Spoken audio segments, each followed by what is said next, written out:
యేసు ప్రభు నామంలో ఈ సంఘ క్షేమాభివృద్ధి కూడికల మొదటి రోజు దేవుని సన్నిధికి వచ్చిన ప్రభు బిడ్డలైన మీ అందరికీ యేసు ప్రభు నామంలో మా ప్రత్యేకమైన శుభాలు. మీ అందరికీ మా హృదయపూర్వకమైన వందనాలు తెలియజేస్తున్నాం. దూర ప్రాంతంలో ఉండి లైవ్లో మాతో కలిసి ఈ కూడికలో పాలు పంపులు పొందుతున్న మీ అందరికీ ఇమాన్యుయల్ మినిస్ట్రీస్ హైదరాబాద్ నుంచి మా ప్రత్యేకమైన శుభాలు తెలియజేస్తున్నాం. ఎక్కువసేపు ఏం కాదు, బైబిల్లో ఒక మాట ఉంటుంది, బలులు అర్పించుట కంటే మాట వినుట శ్రేష్టం. ఏది శ్రేష్టం? బలులు అర్పించుట కంటే మాట వినుట శ్రేష్టం. ఈ సెకండ్ సెషన్ 4 వరకు ముగించమన్నారు. ఇంకొక 15 నిమిషాల్లో ఉంది. బలులు అర్పించుట కంటే మాట వినుట శ్రేష్టం కదా. 4 ఈ సెషన్ మనం ముగించుకుందాం. దేవుడు అట్టి కృప మనందరికి అనుగ్రహించునుగాక. చెప్దాం అందరం ఆమేన్. నాకు ఈ మంచి అవకాశం ఇచ్చిన దైవజనులు, మా ఆత్మీయ తల్లిదండ్రులు జెర్మీ అయ్య గారికి, జ్యోతమ్మ గారికి ప్రభు పేరిట మా నిండు కృతజ్ఞతలు. ప్రభు మనందరితో మాట్లాడి బలపరచునుగాక. చెప్దామందరం ఆమేన్. ఓ రోజు ఓ యవనస్తుడు దేవుని సన్నిధిలో ఏడ్చుకుంటూ భారంతో ప్రార్థన చేస్తున్నాడు. దేవా, నేను బిల్లి గ్రహంలాగా సేవ చేయాలన్న ఆశ. ఆ కాలంలో బిల్లి గ్రహం గారిని వాడుకున్నట్లుగా ఈ కాలంలో నన్ను ఓ బిల్లి గ్రహంలాగా వాడుకోయా. నా జీవితంలో నేను బిల్లి గ్రహంలాగా నేను సేవ చేయాలి ప్రభా అని ఏడ్చుకుంటూ ప్రార్థన చేస్తూ ఉంటే ఆ ప్రార్థన మధ్యలో దేవుడు ప్రత్యక్షమయ్యాడంట. ప్రత్యక్షమై, బాబు నువ్వు ఎవరిలాగా సేవ చేయాలనుకుంటున్నావు అని అడిగాడంట. ఆ యవనస్తుడు అన్నాడంట, అయ్యా, బిల్లి గ్రహం గారు కొన్ని కోట్ల మంది ప్రజలను మీ తట్టు తిప్పాడు కదా, కొన్ని వందల దేశాలు తిరిగి సువార్త ప్రకటించారు కదా, నేను బిల్లి గ్రహంలాగా సేవ చేయాలనుకుంటున్నానయ్యా, నన్ను బిల్లి గ్రహంలాగా చెయ్యయ్యా అని దేవునితో అన్నాడంట. దేవుడు అన్నాడంట, ప్రపంచంలో నాకు 10 మంది బిల్లి గ్రహంలు అవసరం లేదు, ఒక బిల్లి గ్రహమే చాలు అన్నాడంట. అదేంటి ప్రభా, నేను బిల్లి గ్రహంలాగా సేవ చేయాలని నా ఆశ, నన్నెందుకు బిల్లి గ్రహంలాగా చేయవు అని అంటే దేవుడు అన్నాడంట, నాకు 10 మంది బిల్లి గ్రహంలు అవసరం లేదు, ఒకే ఒక్క బిల్లి గ్రహం చాలు అన్నాడంట. కొన్నిసార్లు మనం కూడా వాక్యం విన్న తర్వాత, దేవా నేను కూడా పలానా వ్యక్తిలాగా బ్రతకాలి, పలానా వ్యక్తిలాగా సేవ చేయాలి, పలానా వ్యక్తి అంతా భక్తిగా నేను బ్రతకాలి, ఖచ్చితంగా ఈ ప్రార్థన మనం చేసుంటామా లేదా? ఖచ్చితంగా చేసుంటాం. అయితే ఒక మాట, దేవుడు మనం చనిపోయి పరలోకానికి వెళ్ళిన తర్వాత నువ్వెందుకు బిల్లి గ్రహంలాగా బ్రతకలేవు అని అడగడు. నువ్వెందుకు భక్తి సింగర్ లాగా బ్రతకలేవు అని అడగడు. నువ్వెందుకు అపోస్తులుడైన పౌలు గారిలాగా బ్రతకలేదు అని అడగడు. నువ్వెందుకు సమూయేల్లాగా బ్రతకలేదు అని అడగడు. మనందరం పరలోకానికి వెళ్ళిన తర్వాత దేవుడు అడిగి ఒకే ఒక్క మాట, నీవెందుకు నాకులాగా బ్రతకలేదు? 50 సంవత్సరాల ఆయుష్నిచ్చాను కదా, 70 సంవత్సరాల ఆయుష్నిచ్చాను కదా, 80 సంవత్సరాల ఆయుష్నిచ్చాను కదా, నీవెందుకు నాకులాగా బ్రతకలేదు? దేవుడు పరలోకానికి వెళ్ళిన ప్రతి మనుష్యుణ్ణి నీవెందుకు నాకులాగా బ్రతకలేదు అని అడుగుతాడు. అందుకనే అపోస్తులుడైన పేతురు గారు మాట్లాడుతూ ఒక చక్కటి మాట అంటాడు, చూడండి. పేతురు రాసిన మొదటి పత్రిక 2వ అధ్యాయం 21వ వచనం. పేతురు గారు రాసిన మొదటి పత్రిక 2వ అధ్యాయం 21వ వచనం నేను చదువుతాను. అందరూ నాతో కలిసి మాట చెప్పండి. క్రీస్తు కూడా మీ కొరకు బాధపడి మీరు తన అడుగు జాడల యందు నడుచుకొనున్నట్లు మీకు మాదిరి ఉంచిపోయెను. ఇంకొకసారి, క్రీస్తు కూడా మీ కొరకు బాధపడి మీరు తన అడుగు జాడల యందు నడుచుకొనున్నట్లు మీకు మాదిరి ఉంచిపోయెను. ఈ మాట ఇట్లా చదువుకుందాం అందరూ నాతో కలిసి. క్రీస్తు కూడా నా కొరకు బాధపడి నేను తన అడుగు జాడల యందు నడుచుకున్నట్లు నాకు మాదిరి ఉంచిపోయెను. ఆకాశం క్రింద భూమి మీద కొన్ని కోట్ల మంది ప్రజలు ఉన్నారు. ఇన్ని కోట్ల మంది ప్రజలకు మాదిరి ఎవరో తెలుసా? మనం ఆరాధించే యేసుక్రీస్తు ప్రభుల వారు. చాలామంది నీ మాదిరి ఎవరు అంటే పలానా హీరో అని చెప్తారు. అమ్మ మీ మాదిరి ఎవరు? పలానా హీరోయిన్ అని చెప్తారు. ఓ క్రైస్తవుడి మాదిరి ఎవరై ఉండాలో తెలుసా? సినిమా హీరోలు మన మాదిరిగా ఉండకూడదు. క్రికెటర్లు మన మాదిరిగా ఉండకూడదు. లోకంలో ఫ్యాషన్గా బ్రతుకుతున్న వ్యక్తులు మన మాదిరిగా ఉండకూడదు. యేసు నమ్ముకున్న ప్రతి వ్యక్తికి యేసే మాదిరిగా ఉండాలి. చెప్దామందరం ఆమేన్. అంటాడు అక్కడ, క్రీస్తు కూడా మీ కొరకు బాధపడి మీరు తన అడుగు జాడల యందు నడుచుకున్నట్లు మాదిరి ఉంచిపోయెను అన్నాడు. ఏం ఉంచిపోయాడు?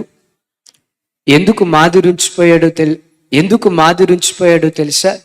బ్రతికిన 40 సంవత్సరాలు క్రీస్తు అడుగు జాడలో మనం నడవాలని. బ్రతికిన 50 సంవత్సరాలు క్రీస్తు అడుగు జాడలో మనం నడవాలని.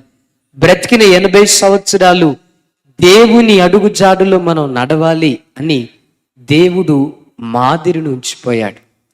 త్వరగా 3 మాటలు 5 నిమిషాల్లో చెప్తాను. దేవుడు మాదిరి ఉంచిపోయాడు కదా. దేవుని మాదిరి ఏంటి? ఆయన నమ్ముకున్న బిడ్డలుగా ఈ లోకంలో మనం ఎలా జీవించాలి? యేసుక్రీస్తు ప్రభు ఎలా జీవించాడు? మొట్టమొదటి మాట, లేఖనాల్లో రాయబడిన మాట, ఆయన పాపము చేయలేదు అని వాక్యం సెలవిస్తుంది. ఏం చేయలేదు? పాపం చేయలేదు. యేసు నమ్ముకున్న ప్రతి బిడ్డ లోకంలో బ్రతికినంత కాలం పాపము లేనివాడిగా, పాపము చేయనివాడిగా బ్రతకాలి. మీరు అనొచ్చు, అన్నా ఆయన దేవుడు గనుక పాపం లేనివాడిగా బ్రతికాడు. ఆయన దేవుడు గనుక పాపము ఎరగని వాడిగా బ్రతికాడు. అది దేవునికి సాధ్యం. మనుషులకు సాధ్యమా? సాధ్యమే. ఎందుకు అంటే యేసు ప్రభు మాట్లాడుతూ అంటారు, నేను పరిశుద్ధుడనై ఉన్న ప్రకారము. దానికి ముందు ఇంకొక మాట అంటాడు, నేను పరిశుద్ధుడనై ఉన్న ప్రకారం మీరును సమస్త ప్రవర్తన యందు పరిశుద్ధంగా బ్రతకండి అంటాడు. మనకది అసాధ్యం అనుకో, ప్రభు ఆ మాట చెప్పేవాడు కాదు. మనకది కష్టం అనుకో, ప్రభు ఆ మాట చెప్పేవాడు కాదు. ఏమన్నాడు ప్రభు? నేను పరిశుద్ధుడనై ఉన్న ప్రకారం మీరును సమస్త ప్రవర్తన యందు పరిశుద్ధంగా బ్రతకాలి. యేసు ప్రభు పాపము చెయ్యని దేవునిగా ఉన్నాడు. పాపం ఏంటి? బైబిల్లో రాయబడింది కదా, ఆజ్ఞ అతిక్రమమే పాపం. ఏమిటి ఆజ్ఞ? చాలా ఆజ్ఞలు ఉన్నాయి. వాటిలో ప్రాముఖ్యమైనది నిన్ను వలె నీ పొరుగు వారిని ప్రేమించు అంటాడు. ఎవరిని ప్రేమించాలి? నిన్ను వలె నీ పొరుగు వారిని ప్రేమించాలి. ఈ రోజుల్లో మనుషులు కరువైపోయింది ఏంటో తెలుసా? ప్రేమ కరువైపోయింది. ఒకే ఇంట్లో ఉంటారు, ఒకే కంచంలో తింటారు, కానీ ప్రేమ కరువైపోయింది. ప్రేమ ఎంత కరువైపోయింది అనంటే, ఒక శిలను చూసి శిలలో దేవుడున్నాడు అని చేతులెత్తి మొక్కుతున్నారు. ఒక ఆవును చూసి ఇది గోమాత అని పిలుస్తున్నారు. కానీ ఓ మనిషిని చూసి ఈయన మనిషి అని పొరపాటును గుర్తించడం లేదు. ఈయన తోటి వ్యక్తే, పొరపాటున మనిషికి గౌరవం ఇవ్వట్లేదు. అవునా కదా? ఓ శిలను చూసి దేవుడు అంటున్నారు, ఒక ఆవును చూసి ఇది గోమాత అంటున్నారు. కానీ ఒక మనుషుని చూసి సాటి మనిషే అన్న ఆ జ్ఞానం కూడా మనిషి కోల్పోతున్నాడు. ఎందుకో తెలుసా? ప్రేమ దూరం అయిపోతుంది. దైవజనమా, దేవుని బిడ్డలు ఎప్పుడు ప్రేమ కలిగిన వారిగా మనం బ్రతుకుదుము గాక. చెప్దామందరం ఆమేన్. రెండో మాట, క్రీస్తు కూడా తన అడుగుజాడల యందు నడుచుకున్నట్లు మాదిరి ఉంచిపోయెను అన్నాడు కదా. దేవుడు ఉంచి వెళ్ళిన మాదిరి ఏంటో తెలుసా? బైబిల్లో రాయబడిన మాట, ఆయన నోట ఏ కపటము లేదు అంటాడు. ఏం లేదు? దేవుని నోట ఏ కపటము లేదు. భూమి మీద బ్రతుకుతున్న ప్రతి మనిషి కపటంతో బ్రతుకుతాడు. కపటంతో బ్రతుకుతాడు. ఒకసారి చూడండి, కపటంతో బ్రతుకుతాడు. కనిపించినప్పుడు మాత్రం అక్క బాగున్నారా అంటారు, కనిపించినప్పుడు మాత్రం అన్నా బాగున్నారా అంటారు. కానీ లోపల ఎంత కపటం ఉంటుందో తెలుసా? పలానా సంవత్సరం పలానా నెల ఇంత కీడు చేసావా అని ఆ వ్యక్తి పట్ల లోపల ఎంత కపటం ఉంటుందో ఒకసారి ఆలోచించండి. ఈ వాక్యం వింటున్న మీలో అనా నాలో ఏ కపటం లేదు, ధైర్యంగా మీరు ఈ మాట చెప్పగలరా?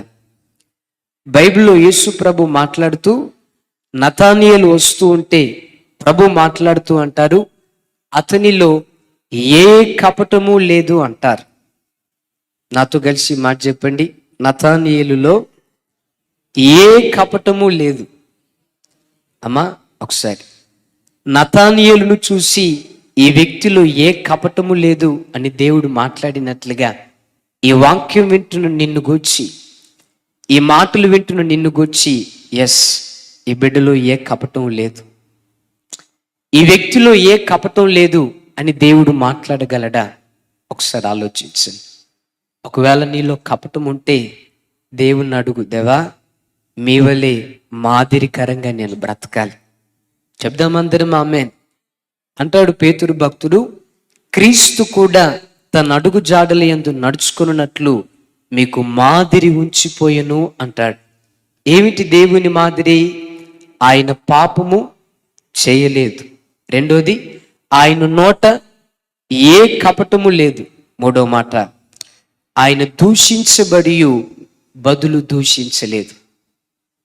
ఆయన దూషించబడి బదులు దూషించలేదు.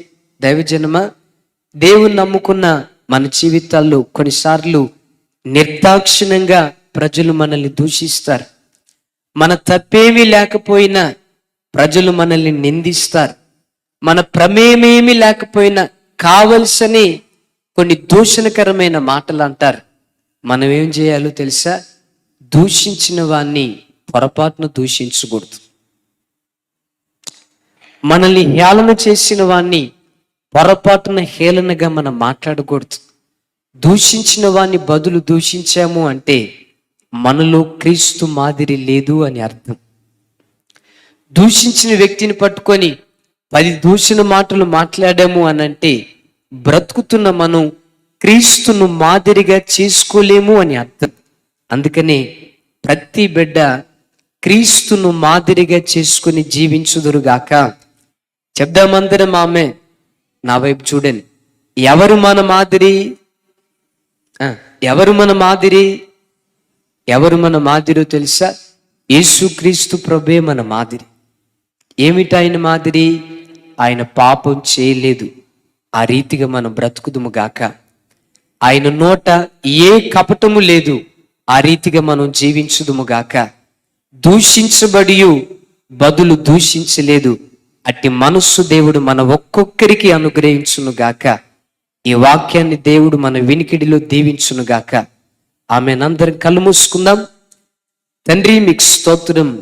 మాతో మీరు మాట్లాడిన మీ మాటల కొరకు వందనాలు స్వామి. లోకంలో బ్రతుకుతున్న మేము మిమ్మల్ని మాదిరిగా చేసుకుని బ్రతికే కృప యేసు నామంలో మా ఒక్కొక్కరికి మీరు అనుగ్రహించుదురుగాక. పాపం లేని వారిగా, కపటం లేని వారిగా, నైనా దూషించబడిన బదులు దూషించని వారిగా మా ఒక్కొక్కరిని చేసి మహిమ పొందుకొనండి. సాయంత్రం జరగబోతున్న సెషన్ మరి మహిమకరంగా జరిగించమని యేసు నామములో ప్రార్థించి పొంది ఉన్నాము తండ్రి. ఆమెన్.